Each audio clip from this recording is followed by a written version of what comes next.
చంద్రబాబు నాయుడు గారు ఢిల్లీ కొత్త ప్రభుత్వం ప్రమాణ స్వీకార కార్యక్రమానికి అటెండ్ అవుతూ మరి అగ్రికల్చరల్ మినిస్ట్రీకి వచ్చి రాష్ట్రంలో ఉన్నటువంటి మిర్చి రైతుల తాలూకా సమస్యల గురించి కూడా ఇక్కడ ప్రత్యేకంగా ప్రస్తావించడం జరిగింది.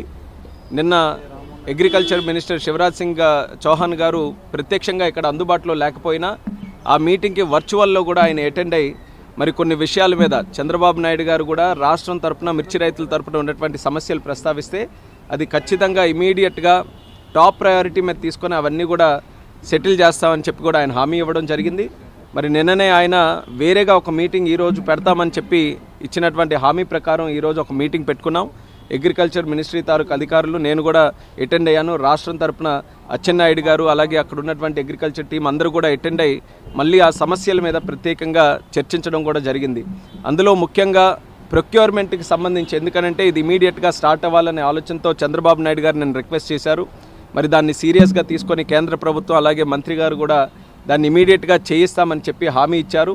వీలైనంత త్వరగా కేంద్రం నుంచి కూడా డిఫరెన్స్ ఆఫ్ ప్రైస్ ఏదైతే ఉందో దాన్ని పే చేయడానికి ఏదైతే 25% వరకు వాళ్ళకి MIS minimum market intervention scheme ద్వారా ఉందో దాన్ని పొడిగిస్తూ 75% వరకు కూడా కమిటీ ఆఫ్ మినిస్టర్స్ ద్వారా అప్రూవల్ తీసుకొని 75% వరకు కూడా చేస్తామని చెప్పి స్పష్టంగా హామీ కూడా ఇవ్వడం జరిగింది. అయితే ప్రైసు దీనికి తీసుకోవడానికి కింటా తాలూకా ప్రైసు రాష్ట్రం తరపున మనం క్యాల్కులేట్ చేసింది కాస్ట్ ఆఫ్ ప్రొడక్షన్ కానీ లేబర్ కాస్ట్స్ కానీ ప్రాక్టికల్గా గ్రౌండ్ లెవెల్లో రైతులు ఎంత పెడుతున్నారో దాన్ని అంతటినీ కూడా క్యాల్కులేట్ చేసి సుమారు 11,600 రూపాయలు ఇస్తే మరి వీళ్ళ తరపున 10,000 చిలుకుల వరకే ఇవ్వడం జరిగింది. సో దాన్ని కూడా గట్టిగా రిప్రజెంట్ చేశాం. ఎట్టి పరిస్థితుల్లో క్వింటా తాలూకా ప్రైస్ ఏదైతే దీనికోసం క్యాల్కులేషన్కి యూజ్ చేస్తున్నామో అది పెంచాలి. 11,600 అయినా దానికంటే ఇంకెక్కువ వస్తే ఎక్కువైనా సరే పెట్టాలని చెప్పాం. ఐకార్కి సంబంధించినటువంటి అధికారులు కూడా పిలిచారు. వాళ్ళకు కూడా స్పష్టంగా ఇన్స్ట్రక్షన్స్ కూడా మరి మినిస్టర్ గారు ఇచ్చారు. ఎట్టి పరిస్థితుల్లో ఆ ప్రైస్ని కూడా ఇంప్రూవ్ చేయాలని. సో అది కూడా చాలా పాజిటివ్గా ఉందని కూడా ఈ సందర్భంగా తెలియజేస్తున్నాం. అలాగే మూడో పాయింట్ నిన్న కూడా ప్రస్తావనలోకి వచ్చింది. ఎక్స్పోర్ట్స్ గతంలో జరిగినటువంటి విధంగా ఈరోజు జరగట్లేదు. దానికి ఇంటర్నేషనల్ జియోపొలిటికల్ ఇష్యూస్ కొన్ని ఉన్నాయి. అయినప్పటికీ కూడా ఆ ఓపెన్ ఎలా చేస్తాం, ఎక్స్పోర్ట్స్ని మళ్ళీ మనం ఎలా ప్రోత్సహించాలి అనే ఆలోచనతో దాని మీద కూడా చర్చిస్తే దాని మీద కూడా కొన్ని నిర్ణయాలు చర్చలో వచ్చాయి.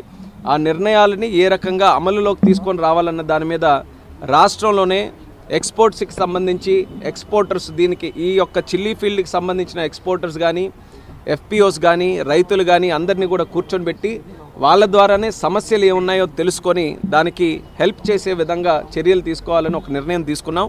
సో రాబోతున్న రోజుల్లోనే రాష్ట్ర ప్రభుత్వం తాలూకా ఆధ్వర్యంలో మిర్చి రైతులతో ఒక ప్రత్యేక మీటింగు ఎక్స్పోర్టర్స్తో కూడా పెట్టి దీనికి ఉన్నటువంటి సమస్యలు ఇప్పుడు ఇమీడియట్గా ఎక్స్పోర్ట్స్ పెంచడానికి ఏంటి, లాంగ్ టర్మ్లో కూడా అక్కడ మిర్చి రైతుల తాలూకా ఆదాయం పెరిగే విధంగా ఎక్స్పోర్ట్స్ని ఏ రకంగా మనం ఇంటర్నేషనల్ మార్కెట్కి లింక్ చేయాలి, ఈ రెండింటి మీద కూడా ఒక సదస్సు అక్కడ పెట్టి దాని ద్వారా వచ్చినటువంటి సజెషన్స్ ఏవైతే ఉంటాయో దాన్ని కూడా మనం అమలు చేస్తామని చెప్పి మంత్రి గారు అయితే స్పష్టంగా హామీ ఇవ్వడం జరిగింది.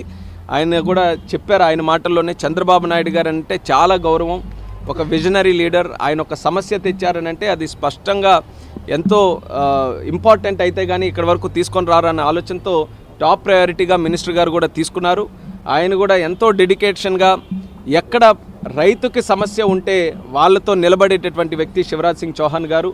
నిన్న కూడా ఆయన ఇష్యూ తాలూకా సీరియస్నెస్ని చూసుకొని ఆయన ఎక్కడో మధ్యప్రదేశ్లో దూర ప్రాంతం రిమోట్ ఏరియాలో ఉన్నా సరే త్రూ ఫోన్ ఆయన ఒక మీటింగ్కి కనెక్ట్ అయ్యి మరి ఆయన కూడా కొన్ని ఆలోచనలు కానీ ఆయన నిర్ణయాలు కానీ చెప్పడం జరిగింది. ఈరోజు మళ్ళీ ఎక్కడ డిలే లేకుండా ఈరోజు ఢిల్లీ వచ్చిన వెంటనే మరొక మీటింగ్ కూడా పెట్టారు. దీన్ని ఇమీడియట్గా కేంద్ర ప్రభుత్వం నుంచి డబ్బులు తెచ్చి ఆ డిఫరెన్స్ ఆఫ్ ప్రైస్ ఏదైతే ఉంటుందో మార్కెట్కి కానీ ఈరోజు ఉన్నటువంటి కాస్ట్ ఆఫ్ ప్రొడక్షన్ ఈ రెండింటికి తేడా ఉన్నది కేంద్ర ప్రభుత్వం భరించి ఇస్తుందని చెప్పి స్పష్టంగా హామీ ఇవ్వడం జరిగింది. దీన్ని ఎంత త్వరగా వీలైతే అంత త్వరగా అమల్లోకి తీసుకొని రావడానికి ప్రొసీజరల్గా ఏవైతే ఉన్నాయో వాటన్నిటి మీద డిస్కస్ చేసి ఇమీడియట్గా ఆ స్కీమ్ ద్వారా చేయిస్తాం. ఈలోపు మార్కెట్ యార్డ్లలో పెద్ద ఎత్తున పంట తరలించుకుంటారు, వాళ్ళ పరిస్థితి ఎట్లా, వాళ్ళని ఎట్లా అమ్మకాలు వాళ్ళు చేస్తే మనకి ముఖ్యంగా వాళ్ళకు కూడా చెప్తున్నా ఇమీడియట్గా రాష్ట్ర ప్రభుత్వం కూడా అందుకనే ఇప్పుడు తీసుకున్నటువంటి నిర్ణయాలు ఇమీడియట్గా మనం గ్రౌండ్ చేయాలనే ఆలోచనతో అది కూడా చెప్పాం. మనకి ఏదైతే ఆ డిఫరెన్స్ ఆఫ్ ప్రైస్ ఐకార్ ద్వారా ఉన్నదో అది ఇమీడియట్గా వాళ్ళకి సెటిల్ చేయమని చెప్పాం. వాళ్ళు పాజిటివ్గా ఉన్నారు. ఎట్టి పరిస్థితుల్లో మనం దాన్ని మ్యాచ్ చేస్తాం, ఇంకా అవకాశం ఉంటే హయ్యర్ అయినా సరే పెడతామని చెప్పారు. సో పాజిటివ్గా ఉంది కాబట్టి ఇమీడియట్గా గ్రౌండ్ చేస్తే మీరు ఏదైతే ఇప్పుడు మార్కెట్లో జరుగుతున్నటువంటి విషయాలు చెప్తున్నారో అక్కడ ఎక్కువ ప్రాబ్లం లేకుండా జరుగుతుంది. ఐకార్ ద్వారా ఇప్పుడు ఎంత సపోర్టింగ్ ప్రైస్ వచ్చే అవకాశం? ఐకార్ ద్వారానే మనం పెట్టినటువంటి ప్రైసే ఈరోజు 11,600 పెట్టాం. ఐకార్కి అది మ్యాచ్ చేయమని చెప్తున్నాం. ఈరోజు కాస్ట్ ఆఫ్ ప్రొడక్షన్ మేము చాలా పక్కాగా క్యాలిక్యులేట్ చేసాం రైతుల ఒపీనియన్లు తీసుకొని. సో అంత ఉండాలి. ఇంకా అవకాశం ఉంటే లేబర్ కాస్ట్ ఇవన్నీ కూడా ఉన్నాయి. ఇప్పుడు కష్టాల్లో ఉన్నారు. ఏది ఇచ్చిన రూపాయి రైతుకి వెళ్తుంది కాబట్టి అవకాశం ఉంటే దానికన్నా పెంచమన్నాం. సో ఐకార్ ఆ ప్రాసెస్లో ఉంది, పాజిటివ్గా ఉన్నారు పెంచుతామన్న ప్రాసెస్. ప్రస్తుతానికి ఆంధ్రప్రదేశ్కి సంబంధించి ఇప్పుడు ఆంధ్రప్రదేశ్లోనే మనం అనుకుంటే గుంటూరు, పల్నాడు, కర్నూలు, రాయలసీమలో ఉన్నటువంటి రైతులందరికీ కూడా ఇది బెనిఫిట్ అవుతుంది కాబట్టి ప్రస్తుతం మనం ఇచ్చినటువంటి రిప్రజెంటేషన్ ఆంధ్రప్రదేశ్ రాష్ట్రం తరపున ఇచ్చాం.